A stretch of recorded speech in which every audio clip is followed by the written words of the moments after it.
रवि थोड़ा सा पीछे रखा। कोटा जिले की लाडपुरा तहसील की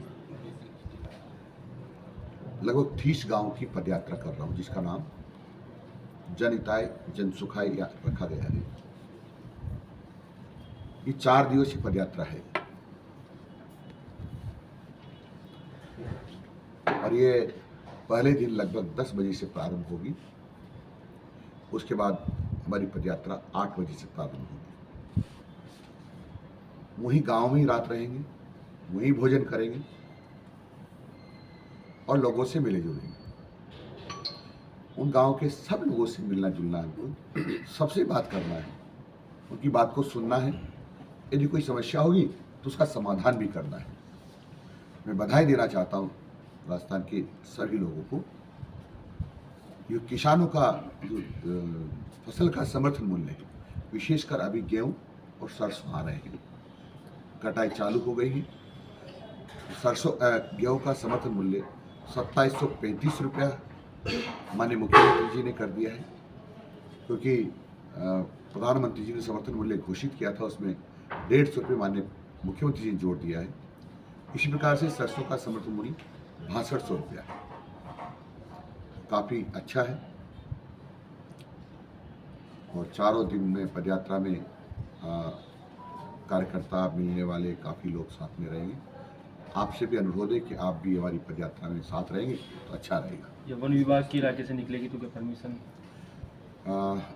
वन विभाग के, क्योंकि सारे गांव वन विभाग, सारे क्या लगभग 50% गांव वन विभाग के उसमें आते हैं।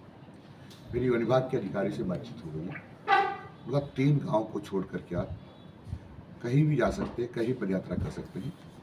दामोदरपुरा, गिरधरपुरा और कोलीपुरा न जाएं, क्योंकि उधर टाइगर का मूवमेंट है।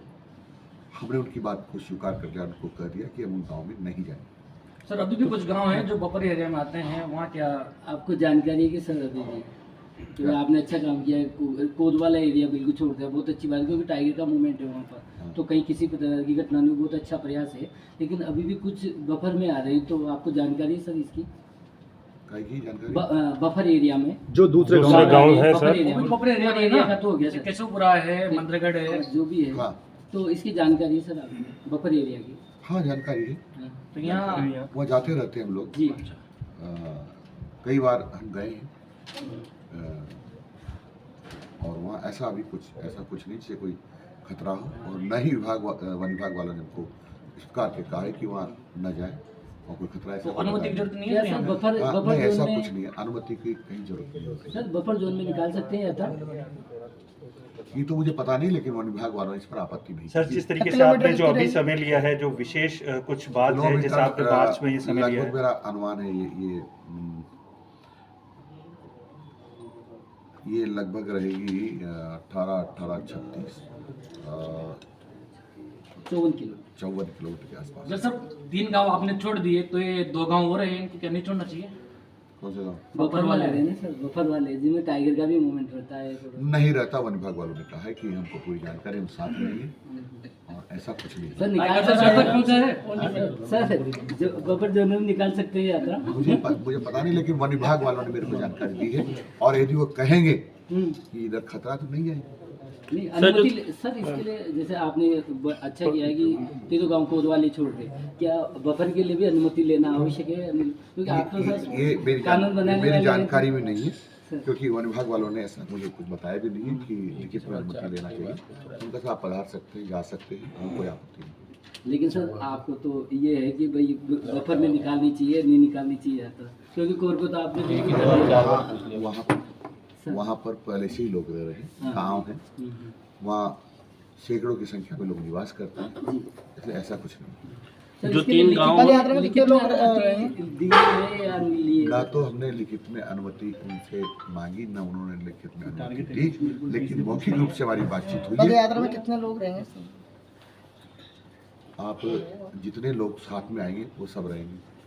इसका उद्देश्य क्या है सर? मुख्य उद्देश्य क्या है सर? मुख्य उद्देश्य लोगों से मिलना जुलना और उनकी समस्याएं सुनना। अचानक नहीं बना, मैंने लगभग 2-3 महीने पहले भी रामलंडी में किए, 3 दिन की पदयात्रा थी, 57 किलोमीटर की है। मैं पदयात्रा करता रहा हूँ। मैंने पहले 50-50 दिन की जो लगभग 1200 1300 किलोमीटर की पद यात्राएं थी, वो 2 बार रेगुलर की है। तो उससे क्या लाभ मिला लोगों को आपकी पदयात्रा से? पूरा मैंने तराजू में तो तोला नहीं, चलना चाहिए था ना सर। वो तोला नहीं, तराजू बना नहीं अभी ऐसा, लेकिन मैं कह सकता हूँ कि लोगों से मिलना जुलना हुआ और जो उनकी समस्याएं थी उसमें से सर, जब आप लोगों से समाधान मिले हुआ। तो आपके सामने कौन सी प्रमुख समस्याएं हैं जो सामान्य स्तर पर जो देखी गई? देखो समस्याओं का कभी भी अंत नहीं होता है। सर मगर कई समस्याएं जब तक ये सृष्टि रहेगी तब तक कोई न कोई समस्या रहती है। जिसके पास मोटरसाइकिल होती है उसकी समस्या है कि कार क्यों नहीं है, जिसके पास कार होती है उसकी समस्या ये है कि हेलीकॉप्टर क्यों नहीं है। नहीं सर, लेकिन सबसे सर बड़ी गाँव में समस्या जो समस्या है ये आ रही स्कूलों की है कि जर्जर गाँव हालत की तो है ना। अभी भी गंदे है और कई ये- जगह गंदगी फैली हुई है, वहाँ सही साफ मुख्यमंत्री सफाई स्कूली वन विभाग की तरफ से एक रिस्ट्रिक्ट एक मिनट इनकी बात का जवाब देता हूँ। ये पहला कार्यकाल है माननीय मुख्यमंत्री जी का, हमारे भजन लाल जी का, कि उनके नेतृत्व में राजस्थान में गांव में सफाई होने लगी है।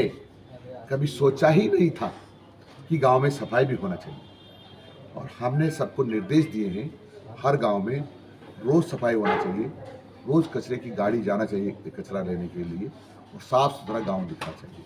उस पर काफ़ी प्रगति हुई है और हमको 30 से 40% तक में सफलता मिली है। और कुछ दिनों के बाद, साल भर के बाद देखेंगे कि हिंदुस्तान का सबसे स्वच्छ ग्रामीण प्रदेश होगा तो उसका नाम राजस्थान होगा। सर, कहीं भी अभी भी बहुत सारे सरकारी स्कूल है जिनमें जर्जर ही पड़े हैं अभी भी।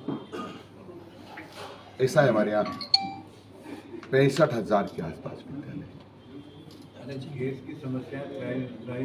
जिसमें से कुछ विद्यालय हो सकते हैं, है भी सही, क्योंकि कांग्रेस ने विद्यालय की भवन बनाने का पहले देखा ही नहीं था।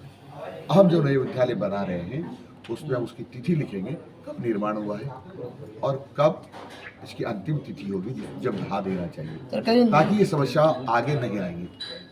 और सही कह कई रही है निर्माण कि- हुए हैं मगर उसमें अभी भी कहीं ना कहीं दरारें दिखने नजर आ गई। ऐसे कई निर्माण नए नए हुए हैं उनमें भी दरारें आई हैं। नए स्कूलों में भी। देखो ऐसा होगा और ध्यान में आएगा या शिकायत होगी हमारे ध्यान में आएगा तो निर्माता के खिलाफ हम कार्रवाई करेंगे, जिसमें INV हो, बढ़ते केस दामों